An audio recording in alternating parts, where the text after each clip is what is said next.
Okay बच्चों, अब हम करने जा रहे हैं कुछ रीमन स्टाइलस इंटीग्रल्स की कुछ प्रॉपर्टीज़। सो अब आर्टिकल नंबर 1 से शुरू कर रहे हैं।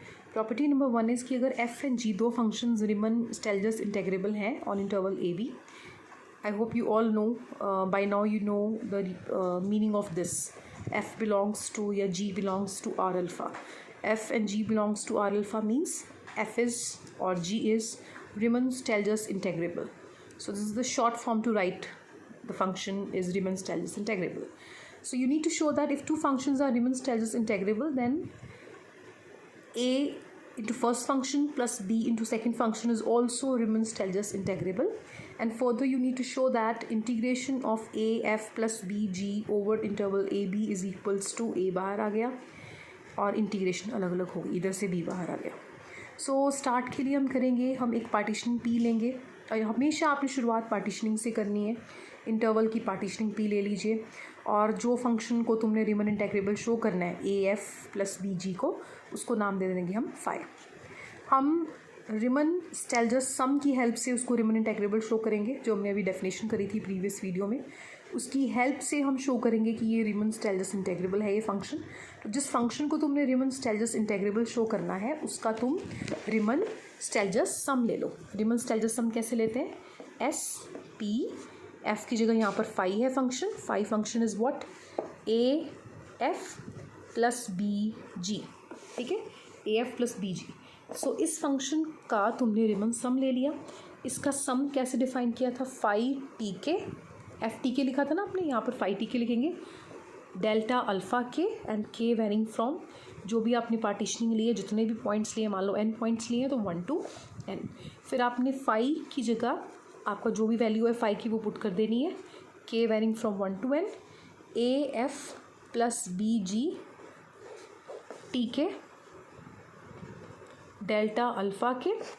देन आप ये टी के को दोनों के साथ अलग अलग कर दें. Summation k varying from 1 to n.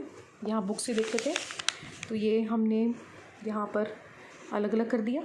ठीक है, ए इधर से बाहर आ गया, बी इधर से बाहर आ गया. सो बेसिकली ये क्या बचा आपके पास? This is Riemann Stieltjes sum of function F and this is Riemann Stieltjes sum of function G. ठीक है, let epsilon greater than 0 be partitioning of interval A B. अब आपने ये रिजल्ट जो प्रूव किया ना अभी, S P phi alpha is equal to A of S P F alpha plus B of S P G alpha, ये result basically आप use करोगे क्वेश्चन को प्रूव करने के लिए. ठीक है, तो हमने एप्सिलॉन कोई नंबर ले लिया. बाय डेफिनेशन हम करने वाले हैं तो एप्सिलॉन क्या यूज़ करना पड़ेगा. और हमने पार्टीशनिंग ऑलरेडी वैसे ले ली थी ऊपर. तो हमने S P phi alpha minus, हमने शो क्या करना है? S P phi alpha is equals to this thing. ठीक है, तो हमने उन दोनों की सब्ट्रैक्शन ले ली और हम शो कर देंगे that this subtraction is actually less than epsilon. So ये शो हो जाएगा कि ये इसके इक्वल ही है. ठीक है, जब दो चीज़ों का डिफरेंस एप्सिलॉन से कम रह रहा है तो इट मीन्स वो दोनों चीज़ें आपस में इक्वल ही होंगी. क्योंकि epsilon number arbitrary small number होएगा, बहुत स्मॉल नंबर होएगा. तो हमने इसको इसके इक्वल ले लिया और फाई की वैल्यू पुट कर दी. ठीक है, I hope you can see, phi की वैल्यू पुट कर दी. फिर हमने इसको, ये अभी हमने प्रूव किया था that this is equals to A S P F alpha minus B S P G alpha put कर दिया. ए वाली टर्म्स अलग कर ली, बी वाली टर्म्स अलग कर ली. ये जब अलग अलग करोगे तो एक बार ए अंदर ही रखो. जब ए अंदर ही रखोगे तो ये प्रॉपर्टी लग जाएगी ना, mod of A plus B is less than equals to mod A plus mod B. ठीक है, फिर ए बाहर आ जाएगा तो मॉड ए आ जाएगा. तो यहाँ पर बेसिकली इन्होंने फ़िलहाल ए अंदर रखा हुआ है.